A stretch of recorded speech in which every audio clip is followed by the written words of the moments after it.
میرے ساتھ مفتی عبد المالک مصباحی صاحب ہیں جو کہ دارین فاؤنڈیشن کے چیئرمین ہیں، اور ایک بہت ہی خاص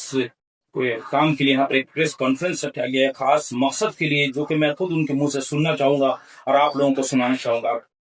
شیخ، بہت بہت سواگت ہے، ویلکم ہے، آپ کا استقبال ہے۔ آپ سے سوال ہے کہ یہ جو پریس کانفرنس آج آپ نے رکھی ہے اور کس مقصد سے رکھی ہے، کیا مقصد ہے؟ سب سے پہلے تو میں آپ دونوں حضرات کا شکریہ ادا کرنا چاہوں گا، یعنی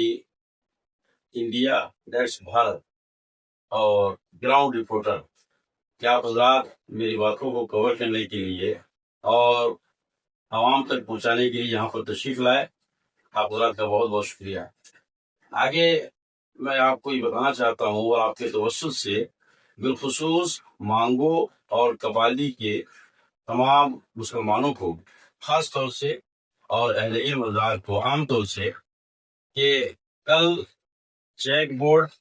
اور اس سے پہلے C B S E board کا 10th کا ریزلٹ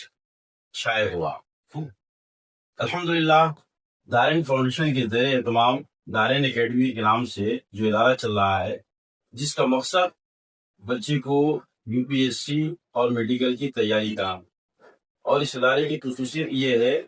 کہ یہ دینیات کے ساتھ ساتھ ان بچوں کو آگے لے جائیں گے۔ تو ابھی دارین اکیڈمی کے بچوں نے اور اس کے فرسٹ بیچ نے، جس میں 4 بچے شامل ہیں، انہوں نے اسی ادارے سے حفظ مکمل کیا اور اس سال میٹرک کا ایگزام دیا۔ تو ان بچوں کی حوصلہ افزائی کے لیے اور ساتھ ہی ساتھ مانگو اور قبالی کے ان تمام بچوں کی حوصلہ افزائی کے لیے جنہوں نے بورڈ ایگزام میں 80% یا اس سے زیادہ نمبر حاصل کیا ہے، انہیں مومنٹو اور توصیفی اسناد سے سرفراز کرنے کے لیے 10 تاریخ یعنی 10 مئی بروز اتوار صبح 9:30 بجے سے 12:30 بجے تک ایرکا گارڈن میں ایک پروگرام رکھا گیا ہے، جس میں ان بچوں کو مومنٹو اور اسناد سے سرفراز کیا جائے گا اور دارین اکیڈمی کے بچوں کو دستار سے نوازا جائے گا۔ ان بچوں نے جو کامیابی حاصل کی ہے، ان کے آگے کے مستقبل کے لیے ان کی کیا اور آپ مدد کر سکتے ہیں؟ تاکہ چونکہ بہت سی فیملی جو ہے فائنینشلی بہت بیکورڈ ہوتے ہیں یا بہت ہی کمزور ہوتے ہیں، تو ان کی کیا مدد کر سکتے ہیں فیوچر میں؟ دیکھیے، ہمارا جو پروگرام ہے اور ہم جن بچوں کا ایڈمیشن لیتے ہیں تو ان کے گارجین سے ایڈمیشن کے وقت ہی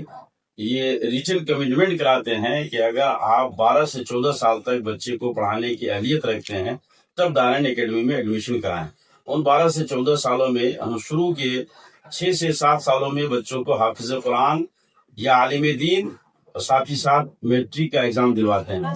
اور آگے کے پھر 5 سے 7 سالوں میں ان کو نیٹ کی تیاری کروانی ہے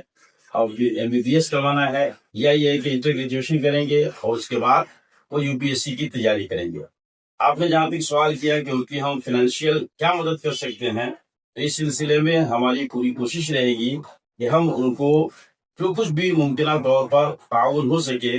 علمی، فکری، گائیڈنس کے طور پر، یا یہ ہے کہ کچھ ادارے کی طرف سے فائنینشیل ہم مدد کریں گے اور ساتھ ہی ساتھ ان کے گارجین بھی کچھ مدد کریں، انشاءاللہ آگے کی تعلیم ہم ان کی جاری رکھ سکتے ہیں۔